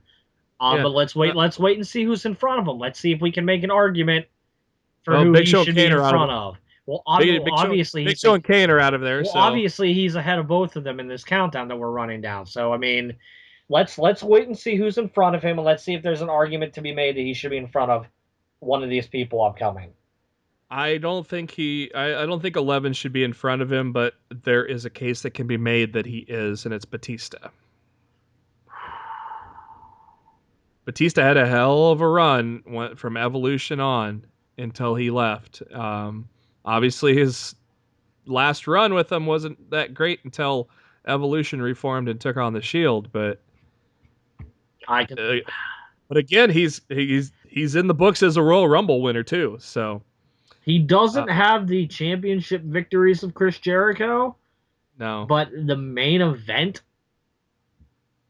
he has a good stature pedigree. that he had over the years, I think he was probably in the main event title picture more than Jericho was.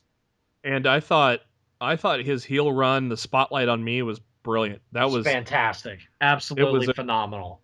great heel run. His feuds with Rey Mysterio, brilliant. That was a great heel run. All right, now we're into the top 10. Number 10 is the guy I just talked about, Rey Mysterio. Uh, I don't see him ahead of Jericho though. I mean, I don't see him ahead of Jericho or Batista. no, Honestly, I would put him behind both of them. he's probably number 10 I because would put him in front of Big Show and Kane. his merch sales probably got I might that. even argue to put CM Punk ahead of him. His But merch sales got well, him to his number 10. merchandise sales were ridiculous. I mean, if we're counting merchandise sales, I didn't know we were factoring in merch sales. Well, I am. I don't think they intended to on this countdown, but I'm sure they did. Number 9, Daniel Bryan. For the small time he's been at the top, I don't disagree with it though because of his talent and the matches he's put on. Yeah, no, yeah, I'm not arguing there. Obviously, arguably one of the greatest championship runs of all time, chasing to WrestleMania, and one of the greatest WrestleMania moments of all time, him winning. Him putting on a great match with Triple H and then winning the triple threat. Saved the WWE's butt. Yeah, Number 8, the Viper, Randy Orton. This guy should be higher because his entire career has been in the new millennium, and he's got 13 world championship reigns. we already know at this point John Cena is going to be number one. Oh no shit. Yeah, it's disgusting. But Orton should be higher, man. Yeah, I honestly, don't know. I'm surprised at his placement as well. Let's see who's up. Let's see who's ahead. Number 7 is Brock Lesnar. I think his overall body of work lacks. I mean, Orton has never left the company. Jericho here and there, but still for the most part has been with the He company. never went and worked anywhere else. No, he just took breaks. Lesnar, he left in 2004 and he came back in 2012. Is that right? That sounds about right. They're paying him a lot of money, so that's why he's at number 7. I think that's the only thing I can deduce from that. Number 6, The Rock. The Rock, like Stone Cold, was big in the Attitude Era in the 90s, but in the new millennium, The Rock had a little more time as he didn't leave the WWE until 2004 and then came back in 2011. I think, much like Lesnar, I think The Rock's too high. Orton should be ahead of both of those guys by I far. I don't know, man. I don't think I agree with that. Number 5 is Shawn Michaels. What? Yep. What? Well, he returned to the roster full time in 2002 after his back injury. For like a year or two. Yeah, and then of course, No freaking way. and then his rebooted D-Generation X, and then his Undertaker matches. But yeah, I agree. A lot of part timers in this list. I don't, dude. I love Shawn Michaels. Oh yeah, one of the best of all time. One of the greatest of all time. But to place him above Randy Orton, Brock Lesnar, and The Rock as superstars over the last what they've contributed over the last 15 years. Yeah. way. I, man, I'm honestly, I'm speechless over that spot. I don't agree with, I, I, I totally put him in the list. I'd put him in this list overall, but I wouldn't have him in the top 5. I don't even know if I'd have him in the top 10. Number 4 is close. I would slot him at number 3 probably in my list. I'd have Orton 2, John Cena 1. Number 3 would be what WWE has at number 4, Edge. I could totally. Edge is totally a top 5 spot. Yep. 11 championships. He could be in the top 3 if he wouldn't have had to enter early retirement. Oh yeah, Hall of Famer as a tag team by itself, and then he completely reinvented himself as a singles performer to become one of the greatest of the all time. And you know, there's no doubt. I mean, that's why he walked right into the Hall of Fame when he retired, because he was that good. Yep. Number 3, no surprise. I forgot about this guy actually, so maybe I would slot Edge at 4. Triple H. You From forgot 2000. about the game. I can't believe I forgot about the Yeah, game. you can't forget about the game. The game. Say what you want about Triple H, but he most certainly belongs in the top 5, Yeah. slash top 3 of The this beginning. millennium. Yep. Absolutely. Yeah, the beginning of the millennium, there was no better heel, no better performer than Triple H.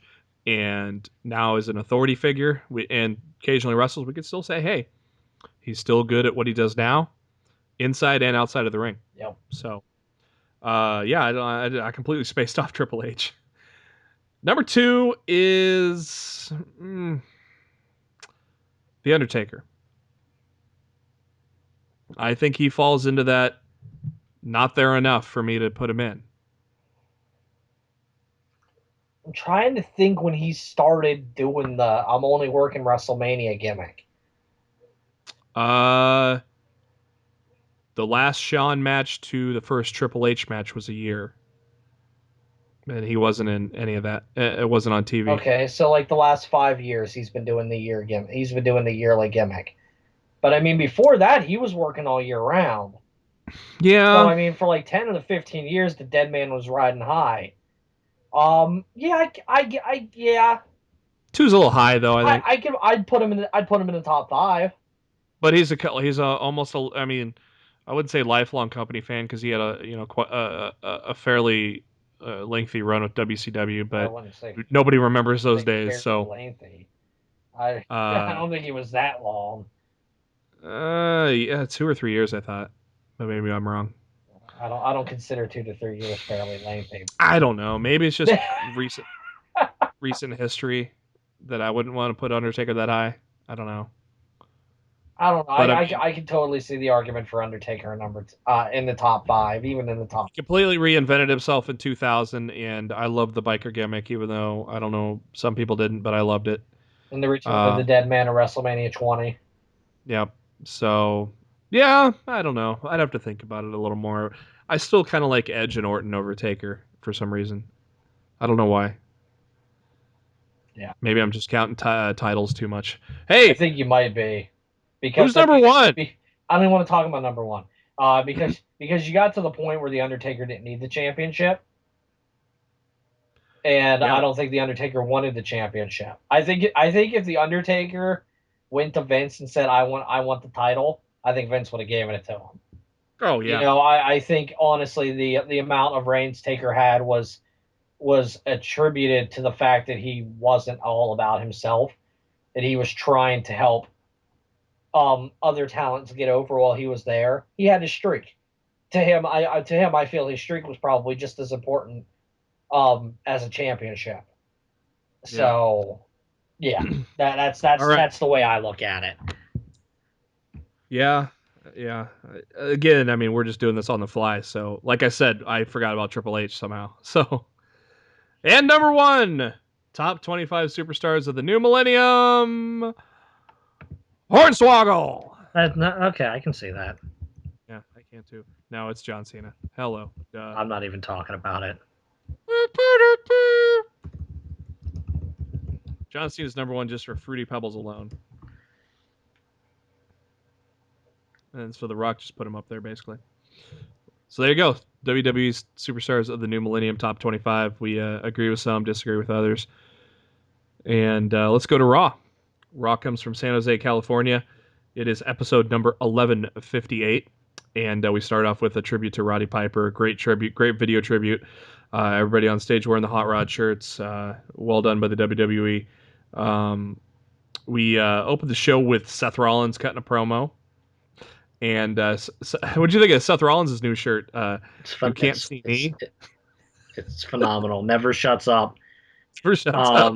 It's on the front and on the back. You can't see knee, and on the side, on the sleeve, the Hustle, Loyalty, Respect logo is a thumbs down, and it says Hustle, blah blah blah. It's the best anti John Cena pro Seth Rollins T-shirt ever. Are they selling that? Yes, it's on WWE Shop. Oh, I can imagine that one skinny black dude that always wears the "We Hate Cena" shirt or whatever. You know he's going to be wearing that. He bought that thing right away. You would certainly think so. The St. Louis San Jose crowd chants "Thank you Rollins for busting his knee over Cena's nose." Oh man! And a great line by Rollins. It was the first time he's ever broken the face of the man that runs the place. Seth Rollins was gold on this opener. They showed pictures of Cena's broken nose, and Jesus Christ, that's just brutal. Thank God the one was in black and white.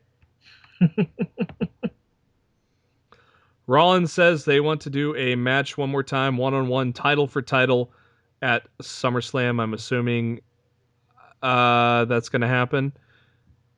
I don't know, though. Some people are thinking Cena may not be ready by then. Have you heard anything on that, Matt? Wait, what? That Cena may not be ready by SummerSlam? Oh, dude, he's going to be there. Yeah. Let's see. There's no way he's not going to be. They wouldn't even have set up the match if he wasn't going to be there. Title for title, that just kind of sounds like what Ring of Honor just did, right? Yeah, it's definitely they're trying to get their Ring of Honor swagger on, and I guarantee you the match will not be as good as Lethal and Briscoe was. It could go 60 minutes, and it's not going to be as good as Lethal and Strong either. Well, true that. They're not going 60 minutes. No, they're not going 60 minutes. WWE doing a time limit draw in 2015. Yeah, it's just not happening. They need to do them, but I mean, they should, but they won't. No, they won't. Seth Rollins says he's going to have his own open challenge for the WWE World Heavyweight Championship. He's got two caveats. His opponent has to be under 6 foot tall and under 200 pounds. JoJo was in the ring asking if this challenge was legit, and she goes, well, it's basically you're just talking about El Torito. So we thought, oh, great, here comes El Torito to fight for the championship. And hell, maybe Vince will put it on him just for, oh, that's funny, pal. We got a little bull as our champion. But no, thank God Neville came to save us. And I question if Neville's truly under 200 pounds. Yeah, I don't know. Because that man's built like ridiculously. He is. He's strong as fuck too. He's under 6. I can buy he's under 6 feet. I don't know if I can buy that Neville's under 200 pounds. I don't know. But probably match of the night though. These guys put on a hell of a show. Yeah, it didn't take much. Yeah. First time we've seen someone kick out of the Red Arrow on the main roster. Pretty smooth little transition though, that it was kind of like the momentum of Neville rolling him over put his leg on the rope. I mean, it wasn't even a thing that Rollins did. It was something Neville did. I thought it was kind of interesting the way they did that. Yeah, he's listed online at 194. So he sucked it in that night. Yeah, I don't know if he's 194. That's really hard to believe for me. Yeah. But whatever. Neville tries for a second Red Arrow, misses, and then Rollins hits a pedigree for the win. Great match, so I loved it. Yeah, it was a fantastic match. Is SmackDown just a tester I think SmackDown has now become just a tester show to put something on Raw, because we get yet another copy of a SmackDown match between Los Matadores and the Lucha Dragons against New Day and Ascension. Um, you know, not bad for its own right. I think the SmackDown match was a little better that they had. The bad guys get over this time because the good guys got over the first time. Give Divas a Chance continues with yet another great match with Charlotte and Becky Lynch against Nikki and Brie Bella. So Charlotte gets the win. The team gets the win there with the figure 8 submission hold. And hey, Nikki tapped out. Maybe see a future Divas title match there between Charlotte and Nikki.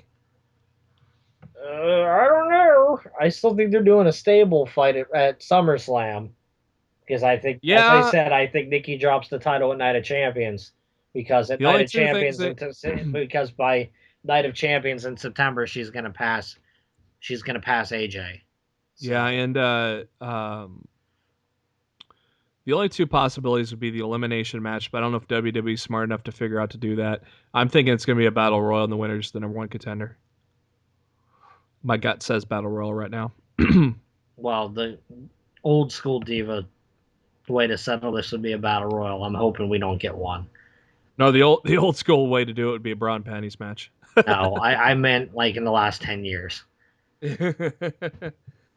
And as we've been saying all along, Miz has been great lately, and Miz TV with Kevin Owens and Cesaro uh, did not disappoint, and Miz with a great tribute to Roddy Piper as well, as he calls his show the second most important talk show in history, and so that was a great thing there by the Miz. Um, and KO starts talking to the Miz, claims he owns all the Blu-rays of Miz's movies. Can you say the same about you, Matt? Do you own all the Miz's movies? I don't own any of the Mrs. movies. God, you Sorry, suck. Miz. Well, we know what to get you for Christmas. The Marine 4 or 5 or 6 or whatever they're on right now. It's 4. And we'll get you the Christmas movie too, because that'll probably be good. Oh yeah, I'm sure it's before phenomenal. before Owens could really talk, Cesaro came out. Big pop from the crowd, and Cesaro looking like a sharp dressed man. And basically, the two get into it to kind of further the feud. It's going to end up at SummerSlam. Again, another great moment of Miz, but yet, what we gonna do here with Miz?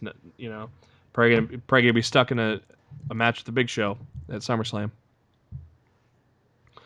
I don't know, because I mean, did you see that picture of Ryback's knee?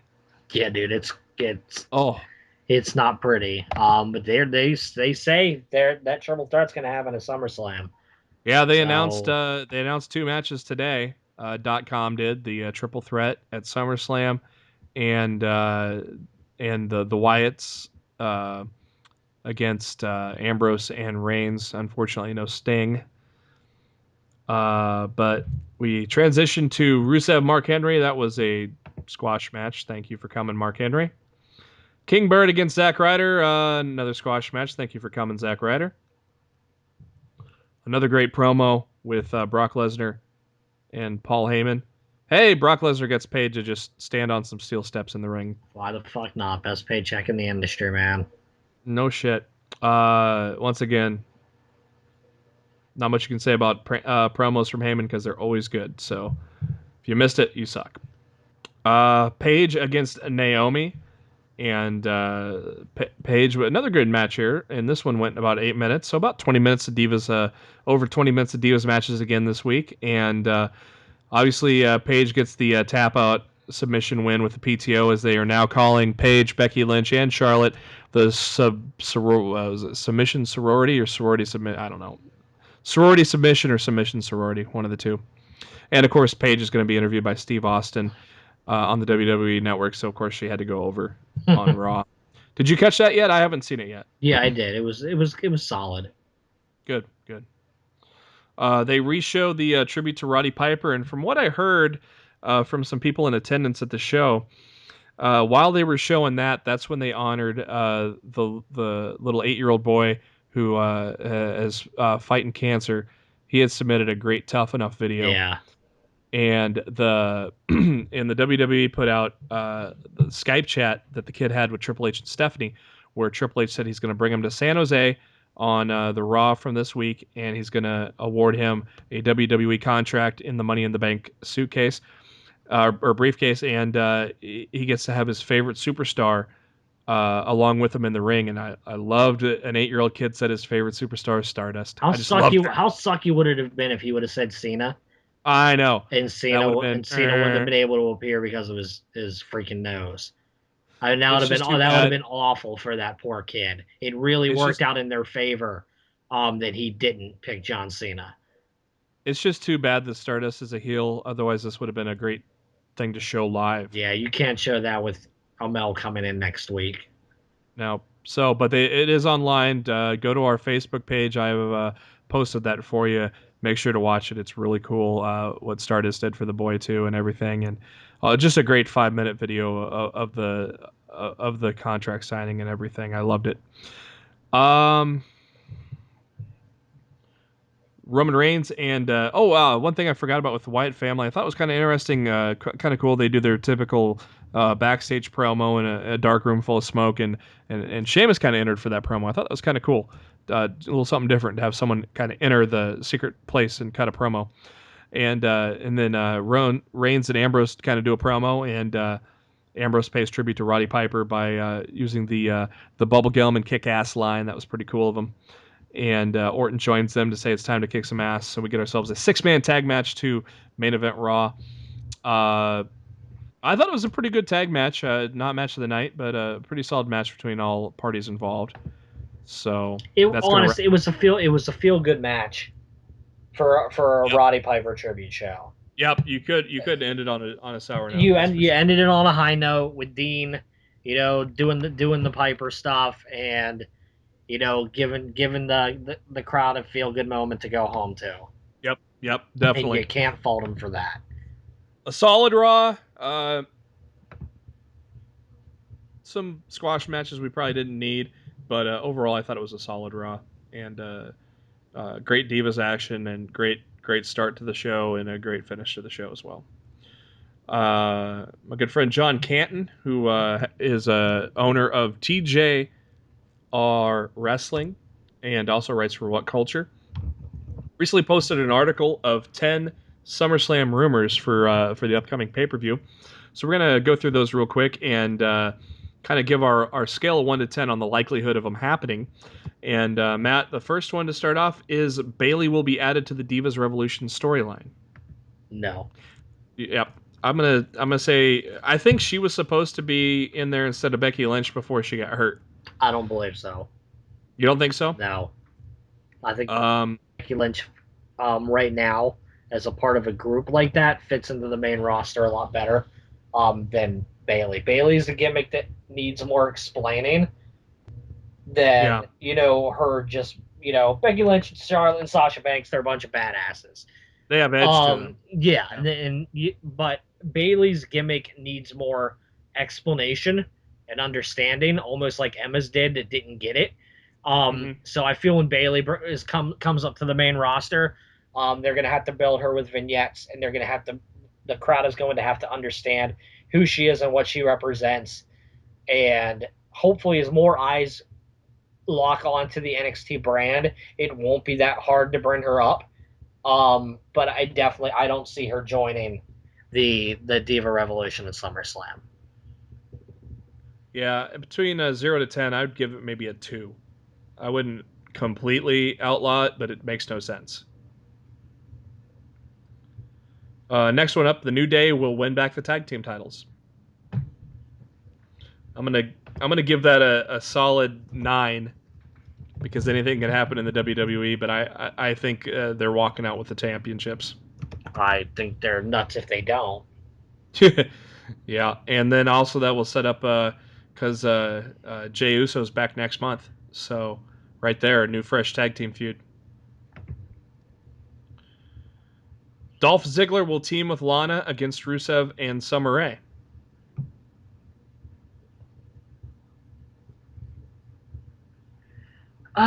Yeah. I honestly, I'm I would be more intrigued by a mixed tag team match with them than I would be by a one-on-one match between Dolph and Rusev.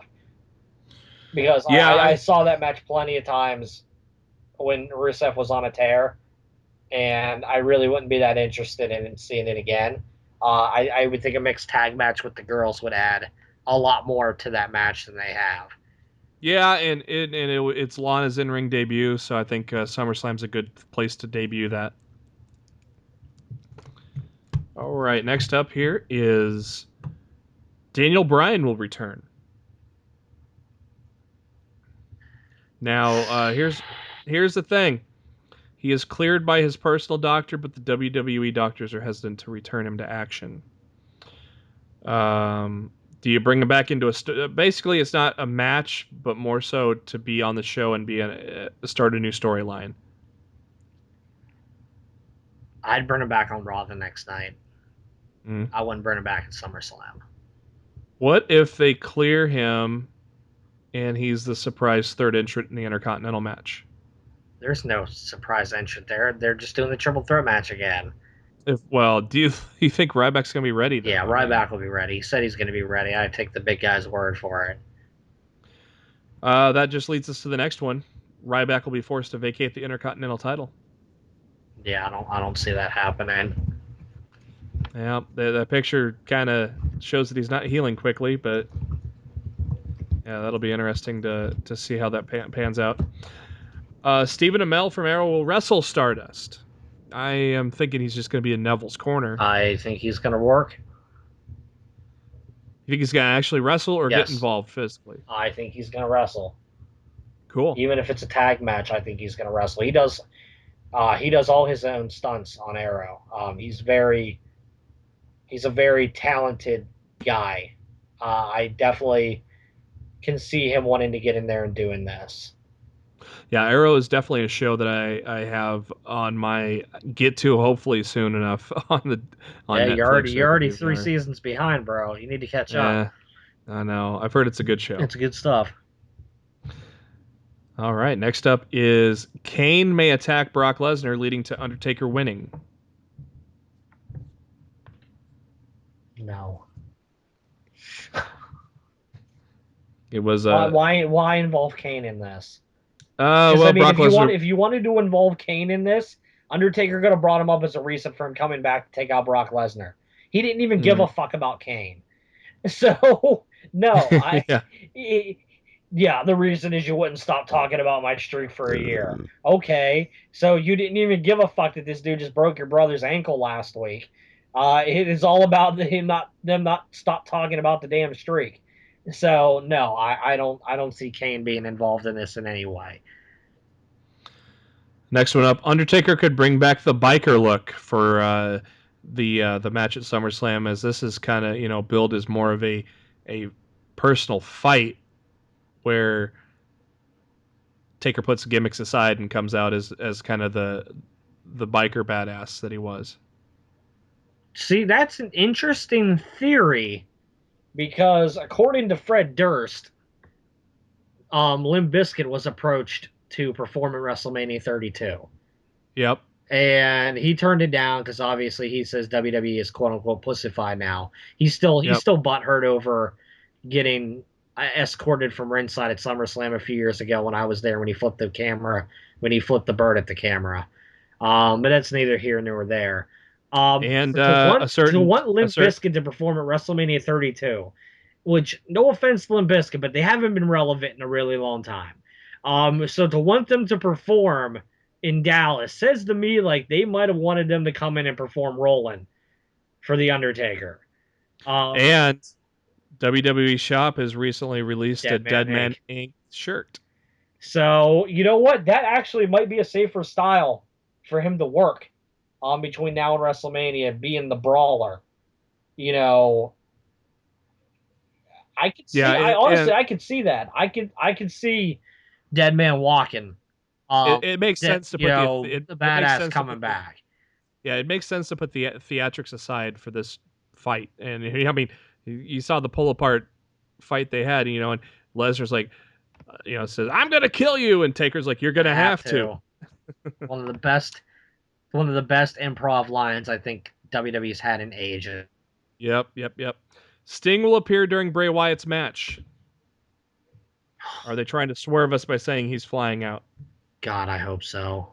Means I don't think he's going to, but I would love for Sting to make an appearance at SummerSlam. I'm still bummed at this point that he's not scheduled to. would you be satisfied with a Sting Bray Wyatt WrestleMania match? As long as Sting goes over, yes. Yeah. I don't Uh, want Sting to only wrestle for the WWE 2 WrestleManias in a row and have him lose both times. So final one. I feel unless he's fighting the Undertaker in Dallas, um, anybody else he has to win.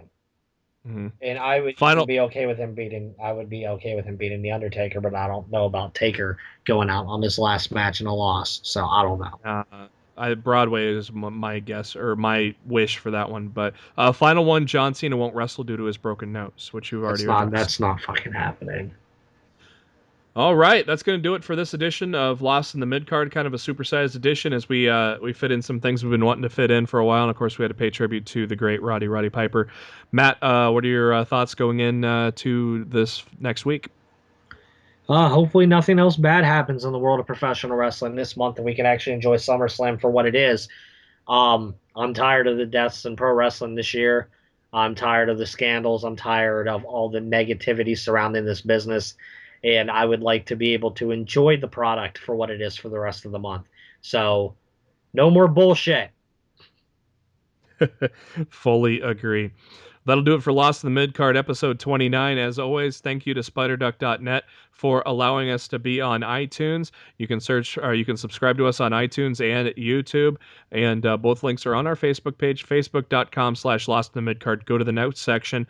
Also, make sure to go to our Facebook page to check out that great segment with Triple H, Stephanie, Stardust, and the little 8-year-old boy as he signs his contract into the WWE. That'll do it for Matt. This is Jeremy. Thank you and enjoy the week of wrestling coming up.